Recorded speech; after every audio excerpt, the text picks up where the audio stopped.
আরে আরে আরে গাড়ি শুদ্ধ পুকুরে পড়ে গেলাম, বাঁচাও। মন্টু ঘন্টু, মন্টু ঘন্টু, মন্টু ঘন্টু, মন্টু ঘন্টু, মন্টু ঘন্টু কাণ্ড কারখানা। দেখ মন্টু, কালকে হেড স্যারকে দিয়ে মিথ্যে মিথ্যে আমার নামে নালিশ করে কেষ্টদা এমন মার খাওয়ালো না, আমি সেই থেকে ওর ওপর ক্ষেপে আছি। আমি যেখানেই পাবো এর শোধ আমি নিয়েই ছাড়বো। আচ্ছা, ওকে দুঘা না দিলে আমার শান্তি হচ্ছে না। ঠিক বলেছিস ঘন্টু, কেষ্টদার না অতিরিক্ত বার বেড়েছে। আমাদের দুজনকে দেখলেই ওর মার খাওয়াতে ইচ্ছা করে। নিজে মেরে হয় না, আবার হেড স্যারকে দিয়ে মার খাওয়ায়। ওই দেখ কে গেল না, কেষ্টদা পালাচ্ছে, ধর ধর ধর। দাঁড়া, ওকে দুঘা দিয়ে আসি।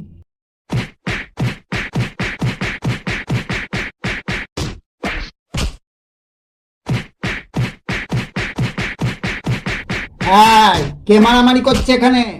ও, এ তো কেষ্ট আর ঘন্টু। এই, তোরা দুজনে শিগগিরই আমার ঘরে আয়। আয় বলছি। ঘন্টু, তুই আমার ঘরের বাইরে দাঁড়িয়ে থাকবি চুপচাপ। আগে কেষ্টকে আমি ঘরে নিয়ে যাচ্ছি। এই মারামারি করার শাস্তি ওকে আজকে পেতেই হবে, বেধারক ঠ্যাঙাবো ওকে।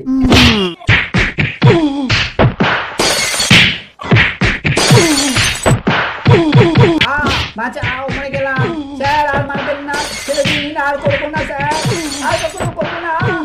লাগছে স্যার, লাগছে স্যার। সে কি রে, তুই হেড স্যার আমাদের সঙ্গে একবারই শুটিং করছে ঘন্টু। হ্যাঁ ঘন্টু, এবার তুই ঘরে আয়, এবার তোর পালা। চুপচাপ পিঠ পেতে দাঁড়া, এবার এই বেত তোর পিঠে পড়বে। স্যার, ঘন্টুকে পেটানোর আগে আমি একটা বুদ্ধি বের করেছি, দেখি কিছু করতে পারি কিনা।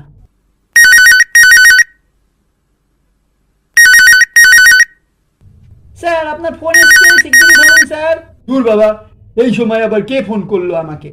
হ্যালো স্যার, আপনার গাড়িটা স্যার পুকুরে পড়ে গেছে স্যার, আপনি শিগগিরই আসুন, না হলে গাড়িটা পুরো ডুবে যাবে স্যার। কি করব ঠিক করতে পারছি না, এখানে দাঁড়িয়ে আছি স্যার।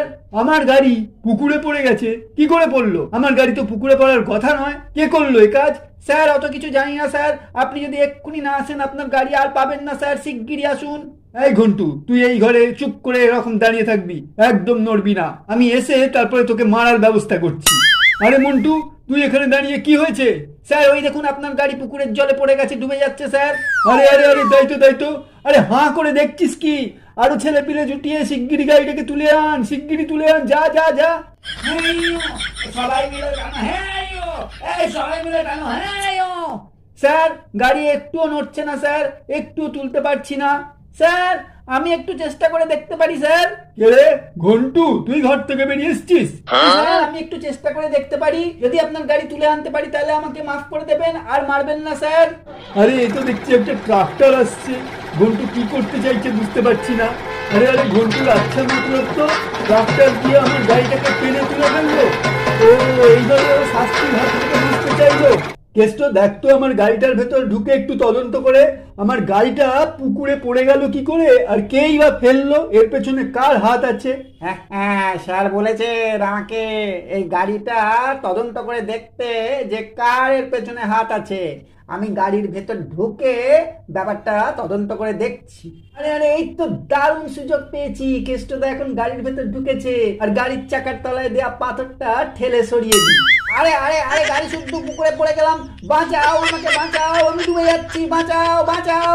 ও, এতক্ষণে বুঝেছি এটা কার কাজ। শুধু শুধু আমি ঘন্টুকে মারতে যাচ্ছিলাম। তোরই কাজ কেষ্টা, তোরই কাজ। আমার গাড়ি তুই পুকুরে ফেলেছিস, আজকে তোর একদিন কি আমার একদিন। আয় তুই পারে উঠে, তারপর দেখাচ্ছি তোর মজা।